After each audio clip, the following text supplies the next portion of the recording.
We're watching and waiting for results in the United Kingdom election, but if the exit polls are any indication, Theresa May's Conservative Party may be in jeopardy. Hello, I'm Arlen Naidu in Washington, D.C., and this is The Heat.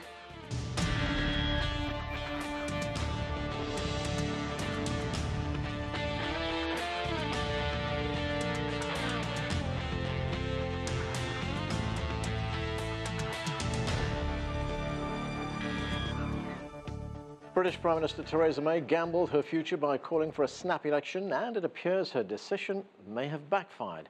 According to an exit poll just released, the Conservatives have won 314 seats, the Labour Party 266 votes, the Liberal Democrats have 14 seats, and the Scottish National Party has 34 seats out of the 650 seats which are up for grabs in the House of Commons. If these numbers hold, May's Conservative Party is in jeopardy of losing its majority.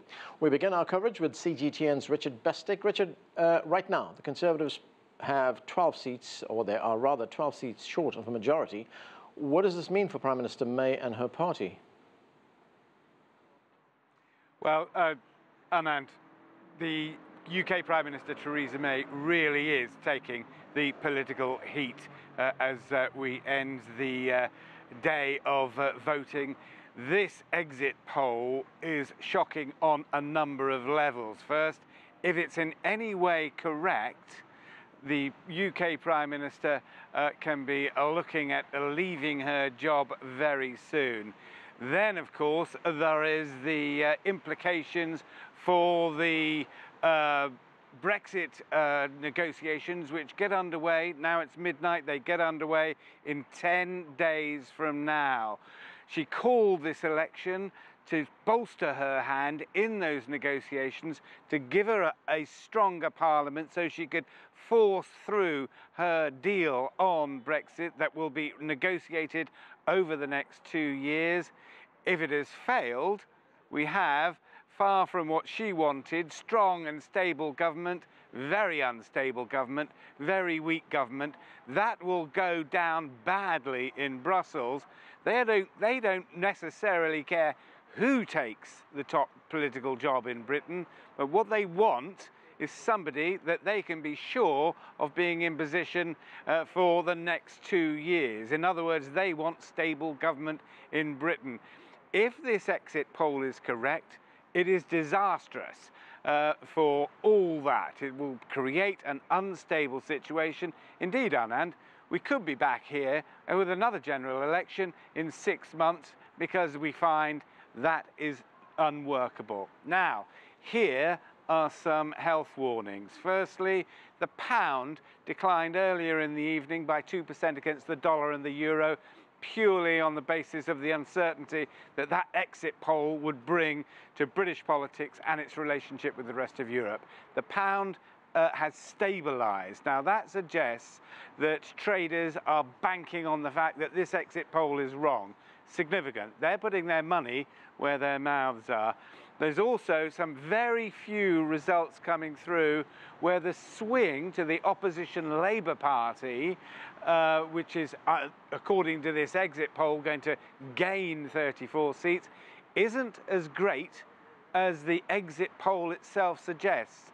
However, all that said and done, Anand, this is still a very unpredictable evening. The Conservatives, the ruling Conservatives, under this exit poll would still be the largest party, but at the moment, the future of the Prime Minister and the future of the Brexit talks getting underway in 10 days, very uncertain. Anand.